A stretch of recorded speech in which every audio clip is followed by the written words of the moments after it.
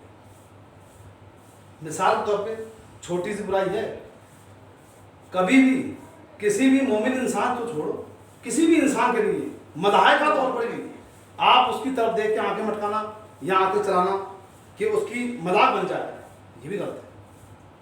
بھئی ہو سکتا ہے آپ جس کی مذاق بنا رہے ہیں ہو سکتا ہے وہ اللہ کے نزدیک اس کا مقام آپ سے زیادہ ہو، تو نہیں کرنا چاہیے. اور کوئی آدمی کسی کو برا کہہ دے پیچھے اور پیٹھ پیچھے برا یہ کہتے تو اللہ کے نبی صلی اللہ علیہ وسلم کے پاس میں ایک صحابی آتے ہیں اور کہتے ہیں اللہ کے نبی صلی اللہ علیہ وسلم یہ باغی لوگ جو ہیں کافر لوگ جو ہیں یہ ہمارے منہ پہ ہماری برائی کرتے ہیں، سامنے آ کے، پیچھے چھوڑ دو، سامنے برا کہتے ہیں، تو ہم کیا کریں؟ تو اللہ کے نبی صلی اللہ علیہ وسلم نے کہا کہ اے میرے صحابہ تمہارے کپڑے پر غلاظت لگی ہو، گندگی لگی ہے اور کوئی انسان اپنی زبان سے اس کو صاف کر رہا ہے تو وہ تمہارے لیے کیسا ہے؟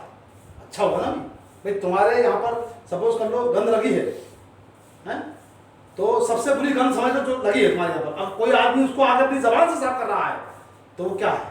اس حدیث سے یہ مسئلہ نکلتا ہے کہ وہ انسان تمہارے گناہوں کو صاف کر رہا ہے، وہ تمہارا دھوبی ہے. اگر کسی انسان کے دھوبی بڑھ جائے نا تو وہ گھبرائے نہیں.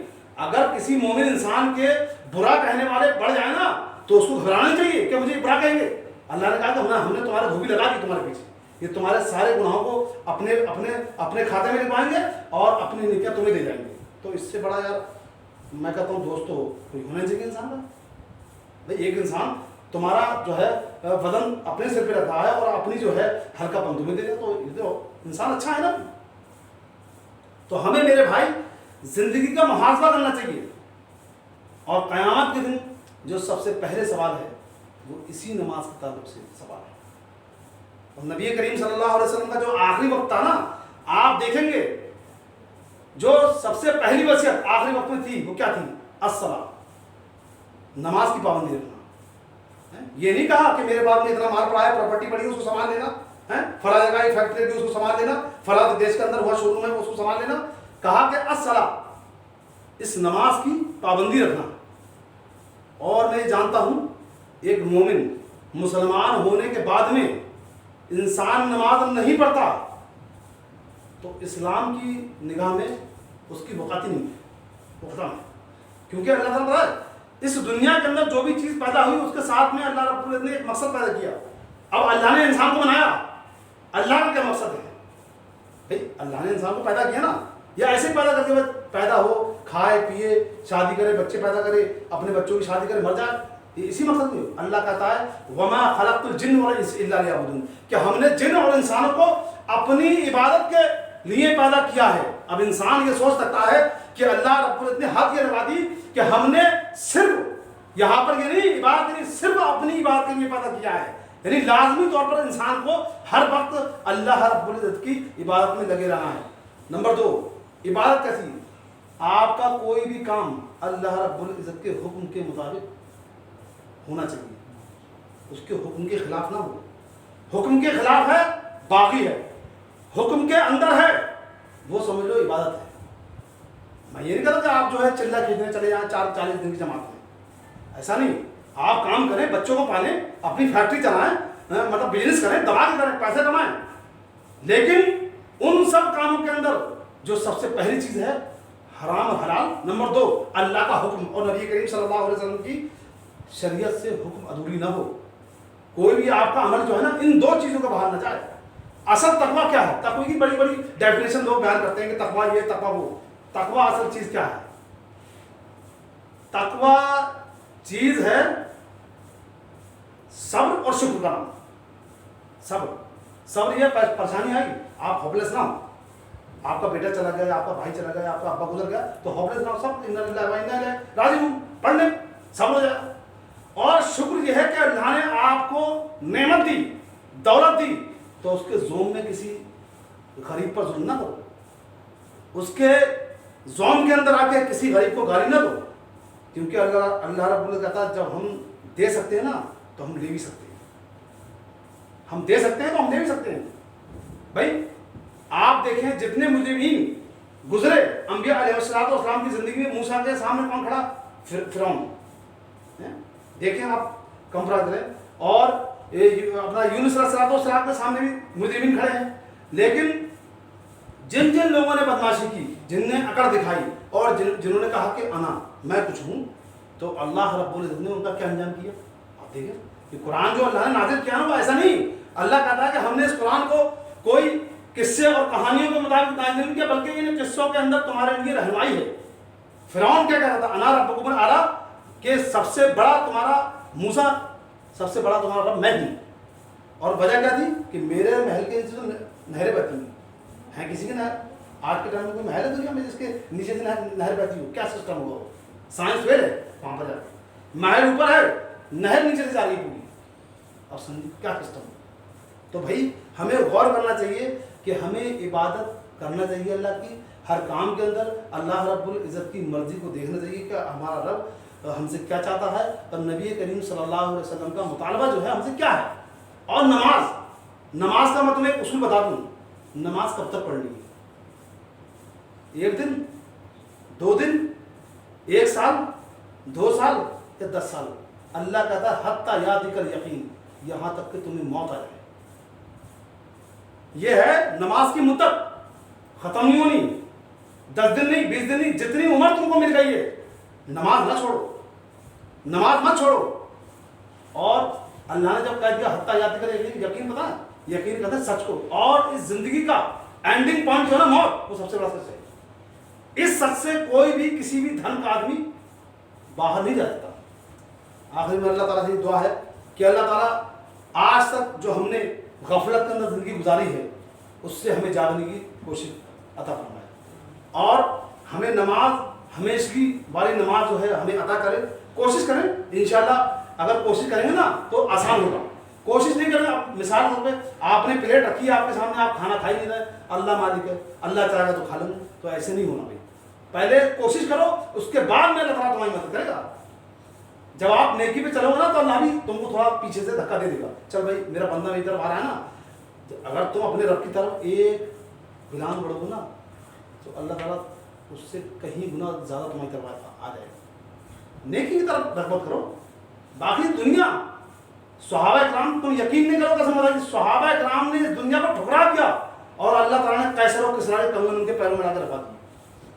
قیصر حضرت عمر رضی اللہ تعالیٰ عنہ اپنی زندگی کے اندر, اپنی حیات طیبہ کے اندر کتنی, ایک ملک نہیں, 2 ملک نہیں, 22,000 مربع میٹر کے فاتح دنیا کے اندر, 1/3, 1/3 سے زیادہ دنیا آپ نے فتح کی ہے.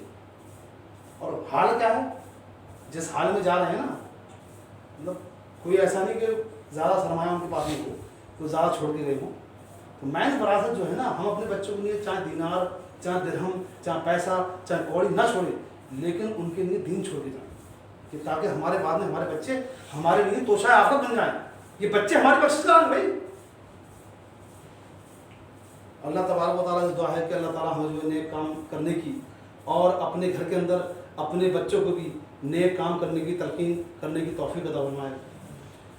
الحمدللہ الحمدللہ نحمدہ ونصلی علی رسولہ الکریم, اما بعد فإن خیر الحدیث کتاب اللہ وخیر الہدی ہدی محمد صلی اللہ علیہ وسلم وشر الامور محدثاتها وكل محدثة بدعة وكل بدعة ضلالة وكل ضلالة في النار.